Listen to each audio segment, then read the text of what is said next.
Hello there, you're watching the press preview, our first look at what's on the front pages as they arrive. And it's time to see what's making the headlines with the political editor for the Sunday Times, Caroline Wheeler, and the columnist for the article, Ali Miraj. So great to see you both. Good evening to you both. Good evening. Hello. So let's take a look then at what's making those front pages. And the Eye ties together the news that the Omicron variant of COVID appears to be milder than its predecessors, with the government's announcement that there won't be any further announcements about restrictions in England before Christmas. The Daily Telegraph hears there won't be any new measures in place on New Year's Eve either. The Times says millions of people may need a fourth COVID jab because protection from a booster starts to wear off after as little as 3 months. The Guardian carries warnings from doctors that festive celebrations should be kept low-key. Against that backdrop, the Financial Times has word of a new single-day record for cases today, more than 119,000. Scotland's Press and Journal has seen draft proposals which, if implemented, would mean ambulances there would be operated by one trained medic and a driver. And as we just heard, the Queen will pay tribute to her late husband, Prince Philip, in her Christmas broadcast. That's on the Daily Mail's front page. And on that same story, the Express declares Queen shares pain of her loss. And the Mirror also leads with Her Majesty's speech and the headline, always by her side. So I'm joined by Caroline Wheeler and Ali Miraj to go through those front pages. And Caroline, similar headlines really to today's papers, with another study out which suggests that the Omicron variant of COVID is less severe than previous variants. So some good news headlines out there again tomorrow.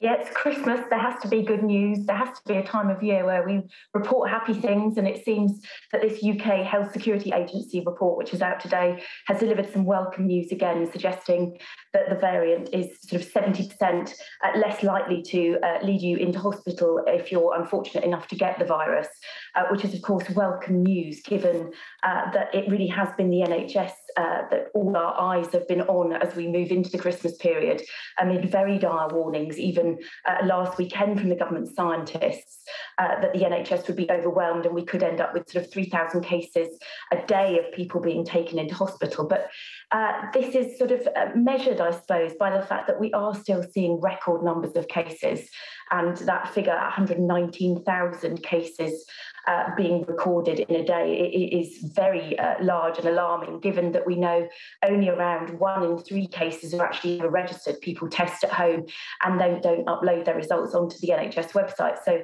there are sort of conservative predictions that up to 1.4 million people could be infected right now.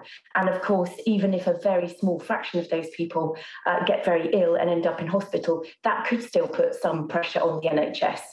But what's interesting is the really different ways in which the newspapers today have reported this story. Some very straight, talking about it being great news, others a lot more tempered and measured, and others really focused on what this might mean in terms of those threatened restrictions, which we've all been writing about now for several weeks. Well, that's right. So let's go through some of the other front pages, Ali, shall we? Because while the Eye talks about new hope in their headline, we move on to the Financial Times, and their first words are cases hit record, which speaks to the other part of the story that Caroline was referring to there. So while undoubtedly it's going to be good news if this variant is less severe, there is concern about its transmissibility, isn't there? And that the speed at which it's spreading could mean that we lose that advantage over severity. Well, and I think that's right. And I think that clearly you've got close to 120,000 cases within a day, which is obviously very worrying. And you're right about the transmissibility issue. The key question for the government here, or the key issue for the government to deal with, is the potential overwhelming of the NHS. It's operating currently at, I think, 94% capacity. It's about 5% higher than this time last year, which is very, very close to full capacity with no wriggle room at all. And we already know that there are issues already with 6 million people on the waiting list and all that entails. So I think it's a difficult one for the government, because on one side, you've got, until now, until the UK Scientific Health and Security Agency came out with this report that Caroline referred to, which is saying that it's 70% less likely that you will end up in hospital with this, which is a positive thing. And this follows on the back of Imperial and Edinburgh also saying similar things in the last 24 hours. On the other side, you still got the scientists rather nervous and saying that we should still be careful. And you see this playing out in the different approaches, again, being taken by different administrations. Wales, for example, has been pretty clear that as of Boxing Day, we're going to be back to the rule of 6 in Wales. You can't have meetings of more than 30 people inside, 2-meter distancing rule, etc., with all that entails for the hospitality industry. And now Scotland's saying that it's going to be closing nightclubs for 3 weeks. I take a personal interest in nightclubs as a house music DJ. And I feel that, on things like that, we could have done with COVID vaccination, could have been the answer to keeping some of these things open. So I do worry about it. I do worry about the impacts on the economy. And I think that the government at the moment has made it clear that it's not going to announce anything new until next week. Ali, everything that you said there was interesting, but possibly one of the things that stood out was the fact that you're a house music DJ. We'll have to come back to that another time. I'm really interested to learn about that sometime. And quickly, just take a look at the FT. I've just noticed that the picture there is of a Christmas shopper walking past a poster saying, "Santa says relax," which is quite interesting. And it actually leads us on quite neatly to the Daily Telegraph, because they are picking up on this dilemma that the government at Westminster has over what to do about England. As you say, Ali, Wales, Northern Ireland and Scotland have all announced that there will be some tougher restrictions after Christmas. England, not so far, and it's been confirmed today that we won't hear before Christmas about that. The Daily Telegraph suggesting that there may not be new curbs even by New Year's Eve, Caroline. Yeah, that's right. They've interpreted this as being a sort of big boost for the sort of anti-lockdown campaigners, of which much of the time the Telegraph's very much been on that side of lifting restrictions, very much on the side of sort of freedom and the libertarian argument. And their interpretation of the reports that we've had from all of those medical agencies over the last 24 hours is that that now means that it's less likely that we're going to get any form of restrictions this side of the new year. Now, I spoke to people in Number 10 about this today. As you can imagine, government's pretty much winding up ahead of Christmas. A few people will be in tomorrow, but largely people were finishing today. And yes, they're very clear that there isn't going to be an announcement. There were some rumours that we could have ended up with a Boxing Day press conference and preparation for a recall of Parliament next week. But actually, those plans now seem to have been put on ice for the time being. There's not going to be any further data, as far as I understand, published between now and Monday. But they are still saying that everything is very much on the table and they'll review everything when they come back to work on Monday, which obviously is a bank holiday, and Tuesday's a bank holiday too. But they are a little bit worried because so far what they've noticed, particularly in the capital, is people's behaviour has really changed in response to the Omicron variant. And it's certainly evidenced if you see the restaurants and pubs around the country. I've certainly noticed it on social media, people putting up photographs showing that restaurants and pubs are pretty empty for this time of year. And I think one of the things that concerns them is that behaviour might change after Christmas. Lots of people very much sort of self-regulating and self-isolating in the hope that they can still see their loved ones this Christmas, obviously having missed out on that last year. And that really Christmas is a time for families and New Year's is a time for friends. And what they're worried about is if there's a sudden sea change and people suddenly start going out and being a little bit less cautious, that might have an impact. So that's very much something that they are going to want to keep under consideration as we head into those New Year celebrations at the end of next weekend. And interestingly, that Caroline, that you were mentioning how people are choosing to behave. Ali, do you think that's how the government wants to stick? That they hope that people take personal responsibility without them having to introduce any regulations?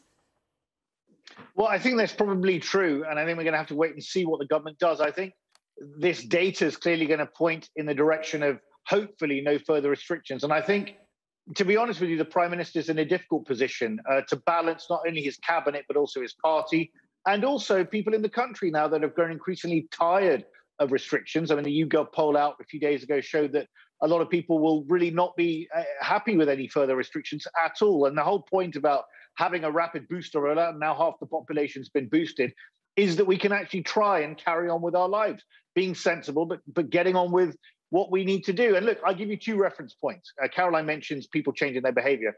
I'll give you two reference points. I was out at my favorite Pakistani restaurant in Whitechapel 2 nights ago.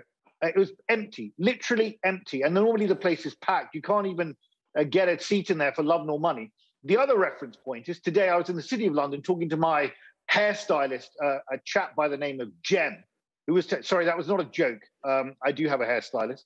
And he told me that basically today in the City of London, he, since 9 o'clock in the morning, had 5 customers. I mean, I was surprised that he was still open, but such is his commitment to his profession that he felt it was incumbent upon him to remain open. But 5 customers in a day. And the point that he made very clearly was that whilst the government is rightly helping the hospitality industry with grants of up to £6,000, those in allied industries, hairdressing, others, etc., are not getting anything. And the problem with this self-imposed guidance from the government is it's neither one thing nor the other. Now, I don't say that it's easy for the government. I think it's very hard, particularly on the back of Christmas Partygate last year, where there's a certain lack of credibility again now with what the Prime Minister can come out with. But, you know, I do worry about the impacts on the economy.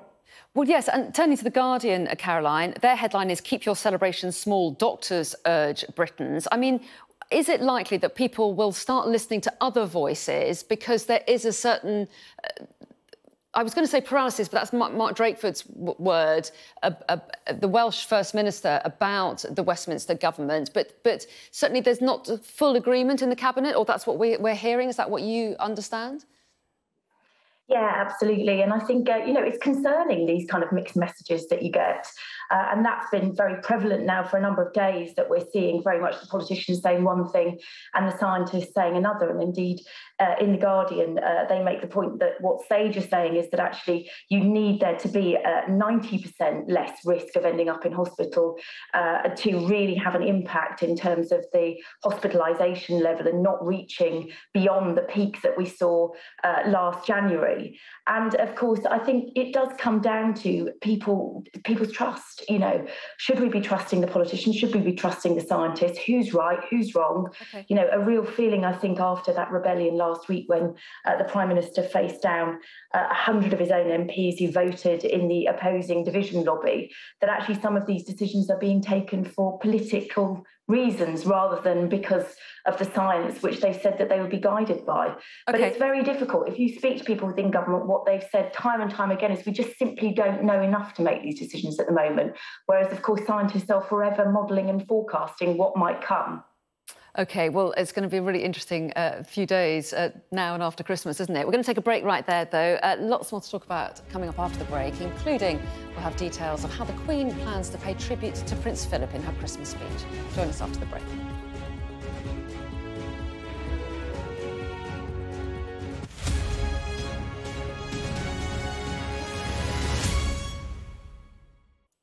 Welcome back. You're watching the Press Preview. With me tonight, Caroline Wheeler and Ali Miraj. And Ali, the Queen makes a number of the front pages as well, doesn't she? Daily Mail is the one that you've picked out. Looking ahead to the Queen's speech. Indeed, and it's obviously a big moment for, I think, the nation. Every year on Christmas Day at 3 p.m, it's a fixture certainly in our household, and I think in households across the country. And the Queen, an utter professional, next year will be 70 years on the throne. And it's been a very difficult personal time for the Queen this year, with the loss of her husband of 73 years, Prince Philip, back in April, who was a real public servant, gave so much to the nation, and also lived by that mantra of sacrifice and giving something in service, thinking about others more than himself. I think it's a great loss to the Queen, and I think we're all very grateful for her unwavering support for the nation and her utter professionalism. And, of course, Caroline, if she does indeed talk about the loss of her husband, there will be people up and down the country who have lost loved ones this year. It will no doubt resonate with a lot of people. Yeah, absolutely. And I think that's probably well intended by the palace to really kind of underline that the Queen is, you know, among us. She's one of, you know, she's a part of the community, and she suffers and she feels pain in the same way that everybody else has done through this very difficult time, with people losing loved ones through COVID and other illnesses, you know, throughout the time that we've had. And I think it will be an interesting Queen's speech, just simply because it's been a moment of sort of national emergency now for the last year. since the pandemic started. We thought we were coming out of it. We've obviously ended up going back into it again towards the end of the year. And of course, the Queen herself has changed her plans. She won't be having that big family Christmas herself, which must be, very difficult for her, given that she's lost her husband this year. So there'll be a lot for her to reflect upon. Yes, that's right. And we learned today that she will be spending Christmas at Windsor with Charles and Camilla. I think that's right. And very quickly, we've only got about 30 seconds, Ali. Are you able to sum up the story about champagne on the front of the Financial Times for us quickly? Yeah, well, typical Financial Times, that it wouldn't be the Financial Times without an index. This is the LiveX index of champagne, and it's saying that there's been a 33% bounce in the price of certain vintages of champagne. Apparently 2008, 2012 were particularly good years. I can't say I'm a champagne expert. If it was non-alcoholic Schlur, I'd be all over it. Well, I'm sure there's a story somewhere in the papers on that, and we'll try and find it for 11:30. But for the moment, Ali and Caroline, thanks both very much indeed. And just to let you know that because we are now in the festive period, there's no extended news review tonight, but Caroline and Ali will be back with us at 11:30 for another half an hour press preview, so we'll see them then.